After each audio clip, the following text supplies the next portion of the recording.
মালদায় বিচারাধীনের তালিকায় রয়েছে 8,28,080 জন ভোটার। সংখ্যালঘুদের পাশে দাঁড়াতে ভোট বয়কটের হুঁশিয়ারি দিলেন কংগ্রেস নেত্রী মৌসুম নূর। সোমবার দুপুরে মালদা জেলা কংগ্রেস কার্যালয়ে সাংবাদিক বৈঠকে দক্ষিণ মালদায়ের সাংসদের পাশে বসে এমনটাই দাবি জানান মৌসুম। তৃণমূল, বিজেপি এবং নির্বাচন কমিশনের মধ্যে সেটিং চলছে বলে তোপ দাগেন মৌসুম। তিনি বলেন, মালদাহ এবং মুর্শিদাবাদে বিচারাধীনের তালিকায় রাজ্যের মধ্যে সবথেকে বেশি রয়েছে। তৃণমূল, বিজেপি এবং কেন্দ্রীয় নির্বাচন কমিশনের মধ্যে সেটিং করে চক্রান্ত করা হচ্ছে। তাই বিচারাধীনদের নাম তালিকায় যোগ না হলে ভোট বয়কট করা হবে। কেন্দ্রীয় নেতৃত্বকে সেই প্রস্তাব জানাবো। মৌসুমকে সমর্থন করে দোল উৎসবের পরে জেলা জুড়ে পথে নামার হুঁশিয়ারি দেন জেলা কংগ্রেস সভাপতি সাংসদ ঈশা খান চৌধুরী। আমাদের স্ট্যান্ড পয়েন্ট কিছুক্ষণ আগে আমাদের ডিস্ট্রিক্ট প্রেসিডেন্ট ঈশা খান চৌধুরী বিস্তারিতভাবে আপনাদেরকে বললেন। আমরা যেটা বুঝতে পারছি যে এটা একটা বিভাজনের রাজনীতি, দীর্ঘদিনের একটা প্ল্যানিং। কারণ বেঙ্গল হচ্ছে একটা সেকুলার স্টেট, কিন্তু যবে থেকে বিজেপি ক্ষমতায় এসছে এবং তৃণমূল ক্ষমতায় এসছে তবে থেকেই আমরা দেখতে পাচ্ছি যে মানুষের মধ্যে কমিউনাল পলিটিক্সের একটা বীজ ঢুকিয়ে দেবার চেষ্টা হচ্ছে, এবং তারই একটা উদাহরণ, জ্বলন্ত উদাহরণ আমরা দেখতে পাচ্ছি। সেটা হচ্ছে ইলেকশন কমিশনের যে ভূমিকা, এটা যে একটা পুরো সেটিং তৃণমূল, বিজেপি এবং ইলেকশন কমিশনের। ভোটার লিস্ট 28 তারিখে যেটা বের হলো এটাই প্রমাণ করে দেয় যে তারা চাইছে যে পশ্চিমবঙ্গে বিভাজনের রাজনীতি 2021 সালে যেভাবে হয়েছিল, এনআরসির নাম করে বিভাজনের রাজনীতি হয়েছিল, আবার ঠিক একই প্রক্রিয়া যাতে হয়। সেটার জন্যে মালদা থেকে আমি বলছি, আপনি যেহেতু মালদার কথা আমরা এখন বলছি, 8,28,080 ভোট বাদ গেছে মালদাতে। এডুকেটেড লিস্ট নাম করে তাদেরকে ভোটার লিস্ট থেকে বাইরে রাখা হয়েছে। মেন অ্যাসেম্বলি আমরা যেটা বুঝতে পারছি, পুরো পশ্চিমবঙ্গে 70% মাইনরিটিদের নাম বাদ গেছে, এবং মালদা, মুর্শিদাবাদ জেলা ম্যাক্সিমাম মাইনরিটিদের নাম বাদ গেছে, এবং এই কারণে তারা বিভাজনের রাজনীতি করছে। কিন্তু কংগ্রেস হচ্ছে একটা সেকুলার দল, কংগ্রেস এটার বিরুদ্ধে প্রতিবাদ করবে। সুজাপুরে 1,34,000 প্লাস নাম বাদ গেছে, রতুয়াতে 1,24,000 প্লাস নাম বাদ গেছে, মালতীপুরে 92 বা 94,000, হরিশ্চন্দ্রপুরে 92,000, এরকম করে বড় বড় বিধানসভা ভালো ভালো আমাদের যেটা কংগ্রেসের বেস আছে সেইগুলো জায়গায় কিন্তু নামগুলো বাদ গেছে। এটা কংগ্রেসের বিরুদ্ধে কিন্তু পলিটিক্স চলছে আমরা মনে করি। এটা যদি সুরাহা না হয়, আমাদের দাবি, আমাদের কংগ্রেস লিডারশিপেরও দাবি যে যতদিন এটা সুরাহা না হয় আমরা চাই না যে ভোট হোক। এবং আমার ব্যক্তিগত এটা মতামত যে যদি এই পরিস্থিতিতে ভোট করানো হয়, এটা ফ্রি অ্যান্ড ফেয়ার কিন্তু ইলেকশন হবে না। তাইলে আমি মনে করি আমরা লিডারশিপের কাছে রিকোয়েস্ট, ডিমান্ড রাখবো যে ভোট বয়কট করা উচিত।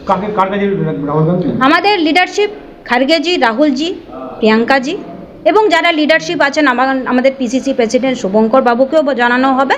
আমাদের এআইসিসি এবং পিসিসি লিডারশিপকে মালদার পক্ষ থেকে ডিমান্ড হবে যে এই পরিস্থিতি যদি ভোটে আমাদেরকে যেতে হয় তাহলে ভোট দিয়ে লাভ নাই ভাই, ভোট বয়কট করা উচিত। কারণ সাধারণ নিরীহ মানুষ, জেনুইন ভোটারদেরকে বাদ দেওয়া হয়েছে। আমাদের কাছে রাজনৈতিকভাবে এবং প্রশাসনের মহল থেকে যা খবর আছে, প্রতিটি কেস টু কেস বিবেচনা করে বিএলও থেকে শুরু করে আমাদের ইআরও, এইআরও টেবিল হয়ে প্রতিটি কেস বিবেচনা করে অলরেডি এগুলো ভোটার লিস্টে উঠতে পারে, এগুলোকে বলা হয়েছিল। কিন্তু কেন্দ্রের নির্বাচন কমিশন, বিজেপি মদতপুষ্ট রোল অবজারভাররা টোটালটাই ব্যাক করে দিয়েছে, এবং একটা নির্দিষ্ট সম্প্রদায়কে টার্গেট করে গোটা পশ্চিমবাংলায় 60 লক্ষকে বিচারাধীন করা হয়েছে। এটার বিরুদ্ধে তৃণমূল কংগ্রেস এর আগেই যে মমতা ব্যানার্জি সুপ্রিম কোর্টে গিয়েছিল বলেই 28 তারিখে এদেরকে রাখতে বাধ্য হয়েছে, না হলে ফাইনাল ভোটার লিস্টে অলরেডি এইসব নামগুলো বাদ দেওয়ার যে চক্রান্ত নির্বাচন কমিশনের ছিল সেটা দিনের আলোর মতন পরিষ্কার। আজকে আমরা কোর্টের দরজা খোলা আছে, আমরা কোর্টে যাব, আমাদের দল রাজনৈতিক আন্দোলন করবে। আগামী 6 তারিখ থেকে মমতা বন্দ্যোপাধ্যায়ের নেতৃত্বে মেট্রো চলনে ধর্ণা চলবে। যতদিন না ভোটার লিস্ট ঠিক হচ্ছে ততদিন পশ্চিমবাংলায় আমরাও ভোট করতে দেব না। আর রাষ্ট্রপতি শাসনের জুজু দেখিয়ে তৃণমূল কংগ্রেসকে লাভ নেই। রাষ্ট্রপতি শাসন করে যদি তৃণমূল কংগ্রেসকে দমন করার চেষ্টা করে, তৃণমূল কংগ্রেসের হয়ে মানুষ তার জবাব দেবে। আর কংগ্রেস আভ্যন্তরীণভাবে কি বলছেন সেটা কংগ্রেসের ইস্যু। কংগ্রেস পশ্চিমবাংলায় কোনো ফ্যাক্টরি না। ভোট বয়কটের ডাক দিয়েছে। ওটা বললাম তো, ওদের রাজনৈতিক ইস্যু, ওটা কংগ্রেস নিজের মতন করে বলবে। এই ব্যাপারে আমাদের কোনো ব্যাপার না, আমরা ভোট বয়কটকে সমর্থন করি না। আমরা একটাই কথা বলি, গণতান্ত্রিকভাবে লড়ে হরিয়ানাতে কংগ্রেস পারেনি, বিহারে কংগ্রেস পারেনি, দিল্লিতে কংগ্রেস পারেনি, ভোটার লিস্টটাই করতে পারেনি, এইভাবে হাজার হাজার নাম বাদ দিয়ে দিয়েছিল। তাও মমতা ব্যানার্জি সুপ্রিম কোর্টে লড়েছিল বলে এই নামগুলোকে এখন অবধি আমরা টিকিয়ে রাখতে পেরেছি।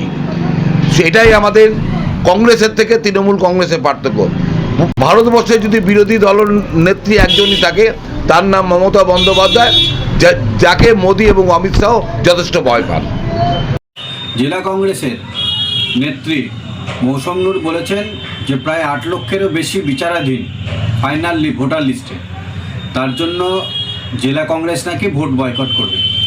এবং তিনি আরও বলেছেন যে সিপিএম, তৃণমূল কংগ্রেস এবং বিজেপি নাকি তিনটেই ভাই ভাই। আমরা ভারতীয় জনতা পার্টি বলতে চাই জেলা কংগ্রেস এবং মৌসম নূরকে যে ওনাদেরকে ভোট বয়কট করতে হবে না, গোটা পশ্চিমবঙ্গই কংগ্রেসকে বয়কট করেছে। কারণ আমরা জানি যে 2011 সালে এই কংগ্রেস দলের সাথে জোট করে তৃণমূল কংগ্রেস কিন্তু ক্ষমতায় এসেছিল। তার পরবর্তী ক্ষেত্রে তৃণমূল কংগ্রেস এই কংগ্রেসকে ছুঁড়ে ফেলে দিয়েছে এবং সার্বিকভাবে আজকে কংগ্রেসের যা পরিস্থিতি গোটা পশ্চিমবঙ্গ জুড়ে, তার জন্য জেলা কংগ্রেসকে বয়কট করার কোনো প্রয়োজন নেই। সাধারণ মানুষের ভোট ব্যাংক কংগ্রেসের সাথে নেই।